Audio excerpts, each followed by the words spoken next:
Hi friends, welcome to ఎన్ఏ sari creations. ఇంకో అందమైన blouse design ఏ విధంగా చేయాలో చూపిస్తాను. మీలో ఎవరికైనా యారీ స్కెచ్ బుక్స్ కావాలి అన్నా, మీకు నచ్చిన డిజైన్ పేపర్స్ కావాలి అన్నా స్క్రీన్ పైన కనిపిస్తున్న నెంబర్కి వాట్సాప్ చేయండి. ఈ వీడియోలో యూజ్ చేసే materials iron needles, cut beads, anchor threads and normal needle number 1, 4mm చమ్కీ, 3mm పల్స్ కూడా యూజ్ చేస్తాం, thin zari thread and zari thread, 2mm sugar beads. First ఇక్కడ మధ్యలో స్టెమ్ కోసం నేను కట్ బీడ్స్ని స్టిచ్ చేస్తున్నాను.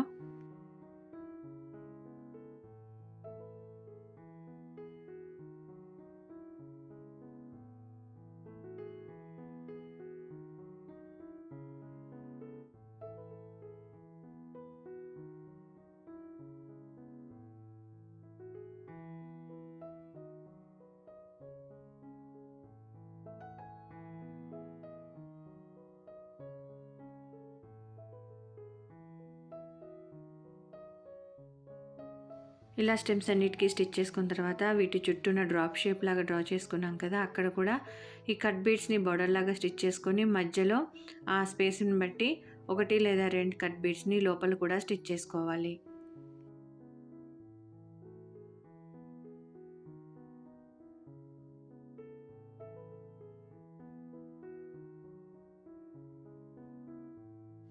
మనకు కావాల్సిన ప్లేస్ అంతట్లో ఇదే విధంగా బార్డర్ అండ్ లోపల కూడా కట్ బీడ్స్తో స్టిచ్ చేసుకున్న తర్వాత ఈ పెద్ద లీఫ్కి కూడా నేను 3 కట్ బీడ్స్ స్టిచ్ చేస్తున్నాను. Right side 3 times, left side 3 times, మధ్యలో ఒకసారి తీసుకుంటూ 3 కట్ బీడ్స్తో ఈ లీవ్స్ని స్టిచ్ చేసుకోవాలి.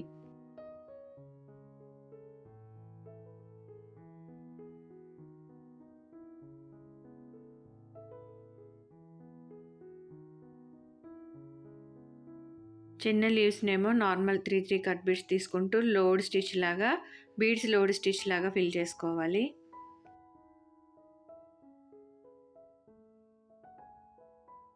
ఇలా కట్ బీడ్స్తో అంతా స్టిచ్ చేసుకున్న తర్వాత అక్కడక్కడ చిన్న బుటీ వర్క్ కోసం 2mm షుగర్ బీడ్స్ తీసుకొని ట్రయాంగిల్ షేప్ లాగా స్టిచ్ చేస్తున్నాను. 2mm sugar beads triangle shape లాగా స్టిచ్ చేసుకోవాలి.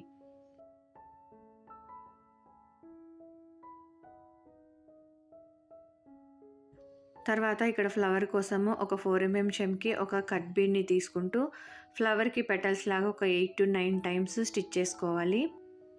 ఒక 4mm చమ్కి ఒక కట్ బీడ్.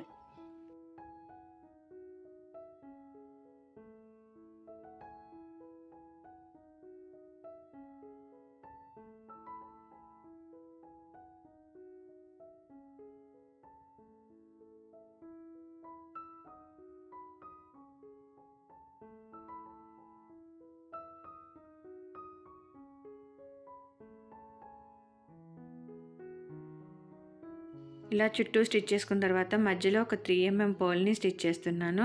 మిగతా ఫ్లవర్స్ని కూడా మనకి కావాల్సిన ప్లేస్లో ఈ విధంగా స్టిచ్ చేసుకొని రిమైనింగ్ ఫ్లవర్ని నేను గ్రీన్ కలర్ యాంకర్ థ్రెడ్ తీసుకున్నాను. Normal needle number 1 long French నాట్స్తో కింద 4mm చమ్కీ పెట్టి లాంగ్ ఫ్రెంచ్ నాట్స్ అనేవి స్టిచ్ చేస్తున్నాను.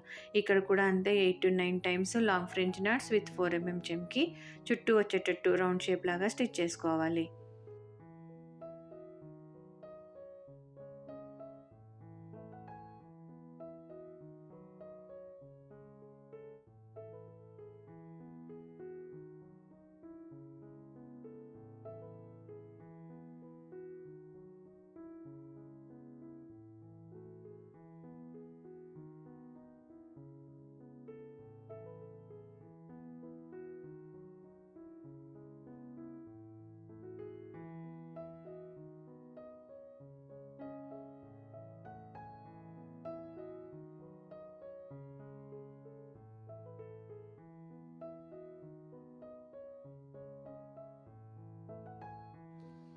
ఇలా ఫ్లవర్ అంతా మనం స్టిచ్ చేసేసుకున్న తర్వాత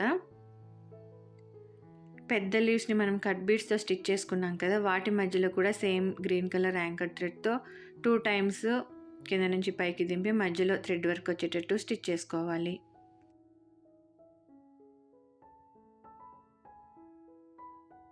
ఇలా గ్రీన్ కలర్ ఫ్లవర్స్ అయిపోయిన తర్వాత ఇక్కడేమో పింక్ కలర్ ఫ్లవర్ కోసం pink colour anchor thread, normal needle number 1, long French knot కిందకి దింపే ముందు 4mm చమ్కీలో పెట్టి కిందకి దింపాలి. ఈ విధంగా ఫ్లవర్ లాగా ఒక 8 to 9 టైమ్స్ ఇక్కడ కూడా స్టిచ్ చేసుకోవాలి.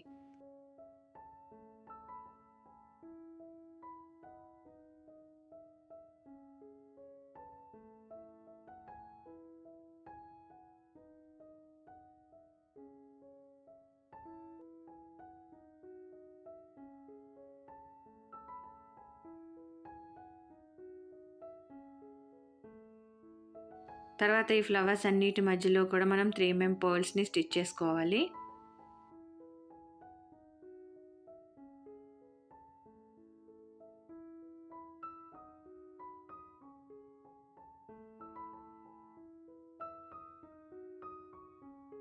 తర్వాత ఇక్కడ 2 లైన్స్ స్టిచ్ చేసుకున్నాం కదా, టాప్ సైడ్లో ఒక 3 mm పర్ల్, మిగతా ఆ లైన్ అంతా జరీ థ్రెడ్తో చైన్ స్టిచ్ వేసుకుంటూ మధ్యలో స్టెమ్ని అటాచ్ చేసుకోవాలి.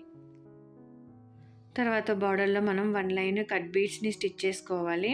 ఇక్కడ మీరు కట్ వర్క్ చేసుకున్నా సరే, లేదు నార్మల్గా సేమ్ ఇటువంటి హాఫ్ సర్కిల్స్ లాగా వచ్చేటట్టు కూడా మనం ఈ బార్డర్ని స్టిచ్ చేసుకోవచ్చు. దానికోసం నేనైతే first 1 line cut beads stitch చేసి తర్వాత జరీ థ్రెడ్తో చైన్ స్టిచ్ వేస్తాను. ఇక్కడ మనం చిన్న లీవ్స్ని కట్ బీడ్స్తో ఫిల్లింగ్ చేసుకున్నాం కదా, దాని చుట్టూ కూడా నేను ఈ జరీ థ్రెడ్తో చైన్ స్టిచ్ అనేది వేస్తున్నాను.